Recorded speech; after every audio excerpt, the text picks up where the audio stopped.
इसलिए दोबारा मोदी जी की सरकार आएगी और मोदी जी की सरकार में युवाओं के लिए अनेक कार्य किए गए।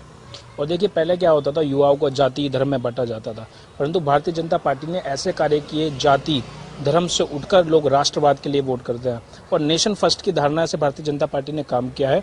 और जब नेशन फर्स्ट की बात होती है तो देश में रहने वाला सभी युवा, वो किसी भी समुदाय से हो, वो किसी भी जाति से हो, वो सब एक हो जाते हैं। तो इसी जब भारतीय जनता पार्टी ने इसी सोच के साथ काम की तो अब युवा एक होकर भारतीय जनता पार्टी के पक्ष में वोट करेगा। तो क्या लगता है कि जो 400 पार का नारा बीजेपी लगातार देती हुई नजर आ रही है, क्या वो पूरा हो पाएगा? और उत्तराखंड के अंदर की यदि हम बात करें, जो 5 सीटें हैं वो बीजेपी के पास जा पाएंगी? बिल्कुल, जो एनडीए में 400 पार का नारा भारतीय जनता पार्टी ने दिया है वो निश्चित ही रूप से पूर्ण होगा। और उत्तराखंड में उत्तराखंड की बात करें तो 500 सीटों पर 5 लाख प्लस मुझे ऐसा लगता है कि भारतीय जनता पार्टी प्राप्त करेगी, क्योंकि आप देखिए हर छोटे से छोटे विषय को भारतीय जनता पार्टी ने टच किया है, चाहे वो युवाओं का मामला हो, महिलाओं का मामला हो, किसान का मामला हो, अनुसूचित जाति के वर्ग का मामला हो, सभी वर्ग के लोगों को भारतीय जनता पार्टी ने टच किया। अभी मैं एक वीडियो देख रहा था उत्तर प्रदेश की नगीना की, उसमें मुस्लिम समाज के लोग इस कदर भारतीय जनता पार्टी के समर्थन में बातें बता रहे हैं, कह रहे हम नरेंद्र मोदी जी को वोट करेंगे क्योंकि उन्होंने उनके समाज के लिए कार्य किया। परंतु कांग्रेस पार्टी क्या करती थी, लोगों को बहकाने का काम करती कि भारतीय जनता पार्टी एक समुदाय की पार्टी है। परंतु भारतीय जनता पार्टी ने अपने काम के आधार पर लोगों को दिखाया है कि ये भारतीय जनता पार्टी राष्ट्र के लिए काम करती है और ये देश का युवा राष्ट्र के साथ खड़ा होगा, भारतीय जनता पार्टी के पक्ष में वोट करेगा। अब की बार जो आपने कहा है कि बीजेपी कहीं ना कहीं 400 सीटें पार करके अपनी सरकार बना रही है, तो क्या इसका जो फल है वो कहीं ना कहीं विकास कार्यों को देखते हुए बनेगी या फिर अन्य कोई कार्य ऐसे हैं बीजेपी के कि जिनको देखते हुए सरकार बनने जा रही है?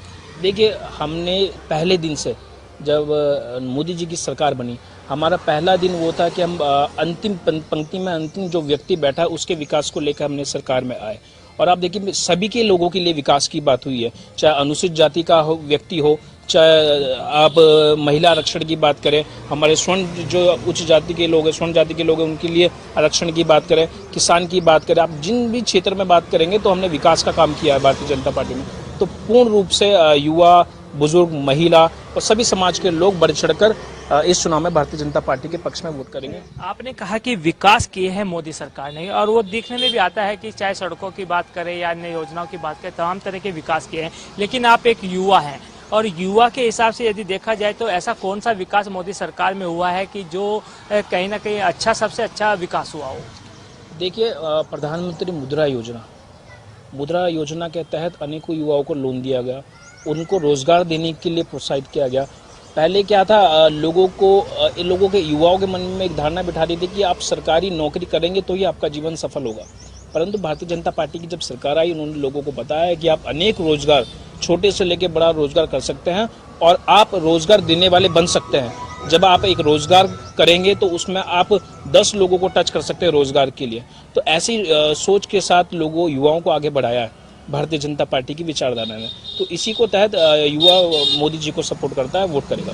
बिल्कुल, कहीं ना कहीं सभी का यही मानना है कि इस बार जो तीसरी बार मोदी सरकार आने जा रही है, क्योंकि मोदी सरकार ने जो विकास कार्य किए हैं, तमाम विकास कार्यों को देखते हुए युवा भी वोट कर रहे हैं। क्योंकि अभी आपने सुना कि किस तरीके से जो मुद्रा लोन है वो देने का काम सरकार ने किया है और जनता को कहीं ना कहीं स्वरोजगार से जोड़ने की बात लगातार की गई है। तो उसको देखते हुए कहीं ना कहीं युवा इस बार बीजेपी की ओर झुकते हुए नजर आ रहे हैं। लेकिन अभी देखने वाली बात होगी कि क्या 2024 में जो मोदी सरकार है वो तीसरी बार रिपीट कर पाएगी या नहीं कर पाएगी, तो आने वाला वक्त बताएगा। लेकिन अभी हमारे साथ और कुछ लोग मौजूद हैं, उनसे भी